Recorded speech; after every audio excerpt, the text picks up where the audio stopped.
Oke,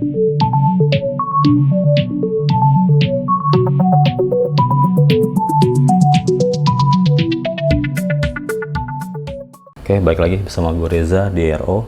Jadi di video kemarin kita habis bikin HTML CSS browser sync.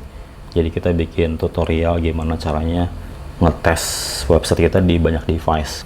Ini adalah project yang kemarin dulu gue post. Di sini ada keterangan nih, yang alert biru ini. Si GitHub-nya ngasih tahu kalau kita itu harus bikin readme file di sini. Jadi supaya orang-orang tuh tertarik dengan project kita, juga mengerti tentang apa repository yang kita buat kayak gitu. Nah, kalau kita lihat di sini, gua kan nggak kasih readme nih. Nah, orang kalau ngelihat ini apa sih? Isinya cuma ada getIgnore, terus ada file HTML, package JSON. Nah, inilah fungsinya readme. Jadi readme itu fungsinya untuk ngebrief atau memberitahu visitor kita tentang apa project kita, gimana jalaninnya.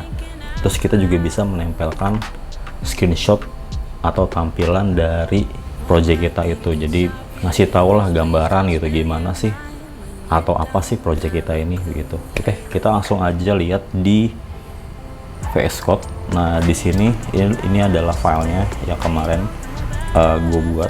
Nah, di sini kita nggak punya file readme, jadi kita harus bikin file baru. Kita ketik aja, kita tulisnya readme.md. Nah, readme itu ditulis dengan extension MD atau Markdown.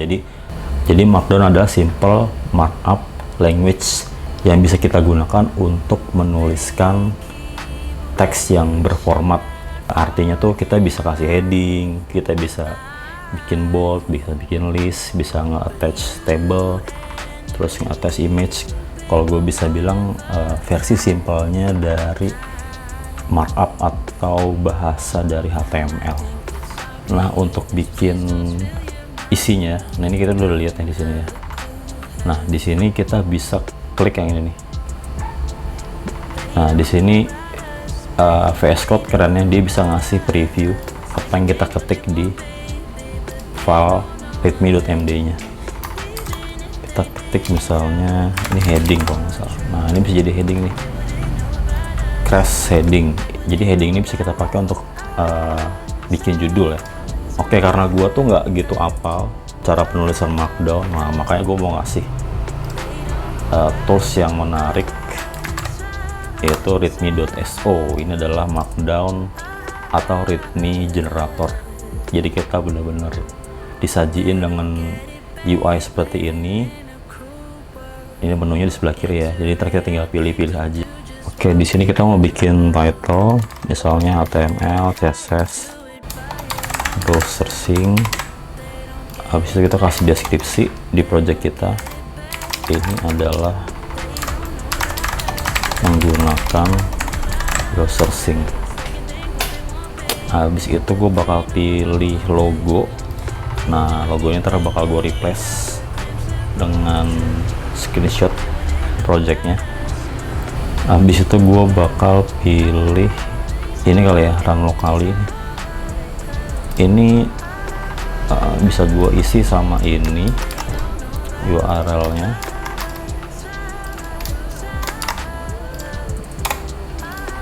npm install, habis itu npm run dev. Oke, habis itu gue mau masukin demo kali ya. Nah, di demo ini gue ngasih tahu kalau udah running, kalian bisa ke http 3000. Di sini ada screenshot nih ternyata. Nah, kita bisa pakai screenshot sih buat ininya, buat nanti masukin screenshot dari project kita. Ini bisa kita tarik ke atas, terus logo ini bisa kita hapus. Oke, udah semua sih kayaknya ya. Ini kurang lebih sih. Nah, kalau udah kita bisa klik ini nih, raw. Nah, di sini kan ada markdown-nya nih, kita copy aja. Kalau dari copy, kita balik lagi ke VS Code. Ini kita hapus, terus paste di sini.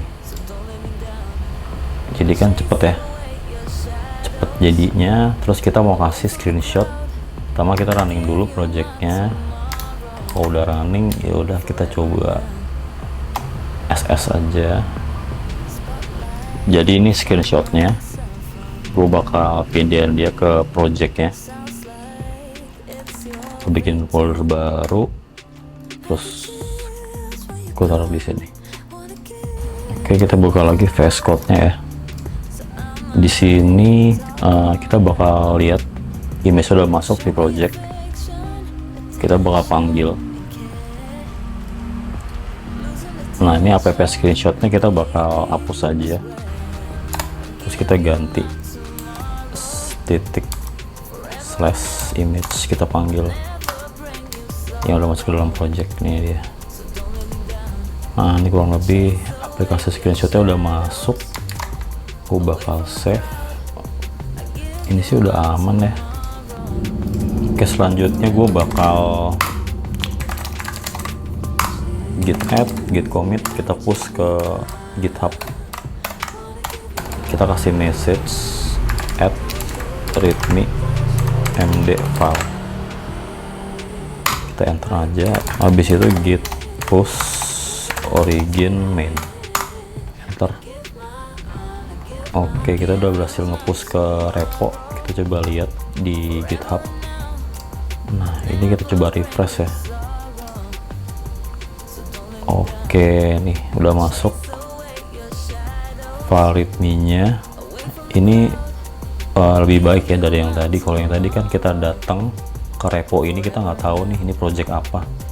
Jadi ketika udah kita tambahin readme filenya, kita bisa tahu sekarang project ini tuh mau ngapain, terus cara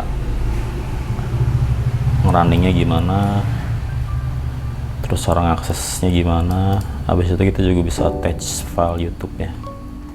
Oke, kurang lebih ini tips receh yang bisa gue kasih kalian. Mudah-mudahan tips receh ini berguna buat kalian. Kalau kalian mau nanya silahkan kalian komen, silahkan di like, di share, boleh subscribe juga, dan sampai jumpa di tips receh berikutnya.